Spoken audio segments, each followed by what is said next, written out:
എടുക്കുന്നുണ്ട് നീനെ കേട്ടോ. അഞ്ജലി എങ്ങനെടാ അവൻ കുണുകുണൂന്ന് സംസാരിക്കുന്ന? എന്താ മെസ്സേജ് അയക്കാത്ത എനിക്കിപ്പം? നീ അല്ലേ എനിക്ക് റിപ്ലൈ തരാത്തെ? ഈ ചെറുക്കൻ എന്തോന്ന് വീട്ടിൽ കലക്കി കൊടുക്കുന്ന? ജൂനിയേഴ്സ് ഒക്കെ വന്നോണ്ടാണ് വൈകിട്ട് കാണാം കേട്ടോ. ഈ ചെറുക്കൻ എന്താ, ഞാൻ ആരെ നോക്കിയാല് അവനെ വിളിച്ചോണ്ട് വന്നേ. കൊഞ്ച് കഴിഞ്ഞേ വാ, നമുക്കൊന്ന് സംസാരിക്കണം. എന്താ നോക്കുന്ന? എന്തിനാ മുകളിലോട്ട് നോക്കുന്ന? ഇവിടെ ആളേക്ക് നീ കാണുന്നില്ലേ? പെണ്ണുങ്ങളടുത്ത് ഓവറായിട്ട് സംസാരിക്കുന്ന നിർത്തണം. നമ്മൾ ഇവിടെ ഉണ്ണാക്കന്മാരായിട്ട് നിൽക്കുന്നത്. ചേട്ടാ ഞാനായിട്ടല്ലേ ചേട്ടാ ഇവരുടെ അടുത്തൊന്നും പോണം, അവരൊക്കെ എന്റെ അടുത്തോട്ടാ വരുന്നേ. എന്തിന് പെണ്ണുങ്ങൾ നിന്റെ പിറകെ വരണം? നിനക്ക് വല്ല കഴിവുണ്ടോടാ? നിനക്ക് ഹാർഷിന്റെ അത്ര കഴിവുണ്ടോടാ? അളി ഇന്നലെ വെള്ളം ഒഴിച്ചിട്ട് കാണിച്ച പരിപാടി ഒന്നും കാണിച്ചു കൊടുക്കില്ല.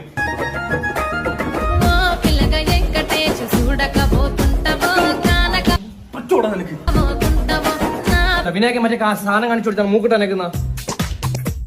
ഒരു കഴിവില്ലാതെ വെറുതെ വായിട്ട് അലക്കുന്ന നിന്റെ പിറകെ എന്തിന് പെണ്ണുങ്ങൾ വരണം? നിന്റെ പിള്ളേടുത്ത് നീ പറഞ്ഞ് മനസ്സിലാക്കുക, അവർക്ക് കുറച്ച് ഇൻട്രസ്റ്റ് ഒക്കെ നമ്മുടെ അടുത്ത് വരണം. കാര്യം നമ്മൾ ഈ വർഷം ഇറങ്ങാൻ പോവേ. എന്റെ പൊന്നണിയ വെറുതെ നമ്മളെ നീട്ടി വാങ്ങരുത്. ഇടിച്ചിടിച്ചിടിച്ച് മടുത്ത് ഞാൻ. പിന്നെ ഡാൻസ് കളിച്ചപ്പോ അഞ്ജന നോക്കുന്നേ കണ്ട്.